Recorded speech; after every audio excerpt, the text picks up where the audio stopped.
Hello mga langga, welcome back to my channel. So for today's video mga langga, kay gusto na ko i-share sa inyo ha ang tulo ka posibleng hinungdan kung anong na-on hold ang mga payout sa Facebook.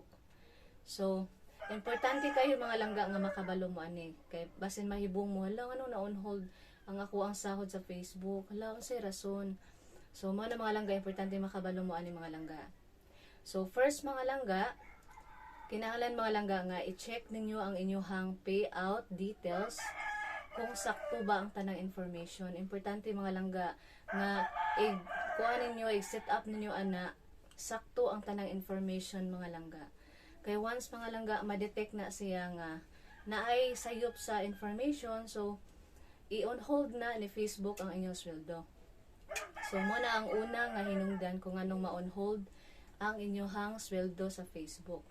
Kinahanglan nga ang inyong payout details kay correct na siya. Kay kung di na siya correct, i-on hold yun na siya mga langga. So, ang second mga langga, kay kanang wala pa ninyo na reach ang threshold ni Facebook. Ang kana siya mga langga nga threshold mga langga, mao na ang amount nga gi-require ni Facebook nga pwede na ninyong ma-receive or makuha ang inyong sweldo. Kumbaga minimum amount na siya mga langga nga kinahanglan nga ma-reach na to para masweldo na ta. So kung wala pa ninyo na reach ang $100 mga langga, so kana siya i-on hold sa na ni Facebook.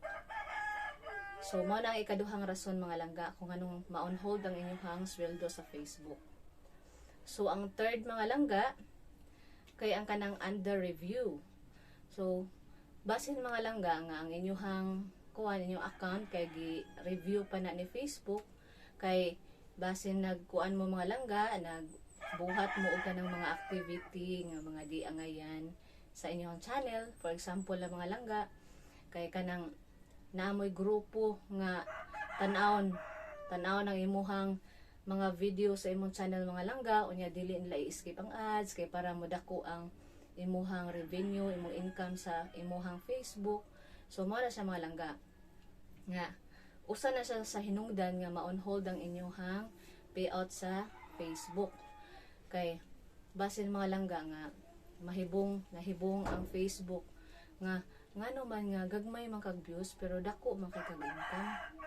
So mao di ay kay nagbuhat day ka og kanang mga dili angayan nga buhaton sa Facebook, nagwatch to watch or kanang dili skip ang ads sa inyong group chat. So mo na mga langga nga kinahanglan mga langga honest ta, kinahanglan mga langga nga mo-follow lang gyud ta sa mga monetization policy ni Facebook mga langga, kay para dili na mahitabo sa atoa nga ma-on hold ang atoang sweldo mga langga. Kay imbis nga lipay kita kay hala na-reach na nako ang kuan $100, so makasweldo nako. Unya to mga langga nga nagbuhat man mo og kanang mga dili angayang buhaton mga langga kay para lang mutaas inyong income or revenue sa inyong channel. So sayang kaayo. I-on hold ra gyapon na ni Facebook, labi na ma-detect niya nga kuan mga langga nga 100% nga ma-confirm ni Facebook nga mauna ang imuhang binuhatan di ay.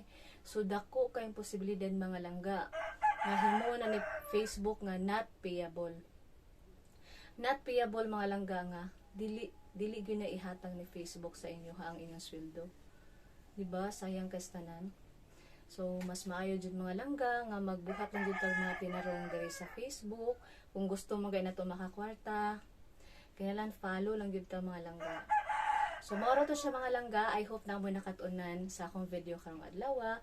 And if you like this video, just follow, like, and share. Bye!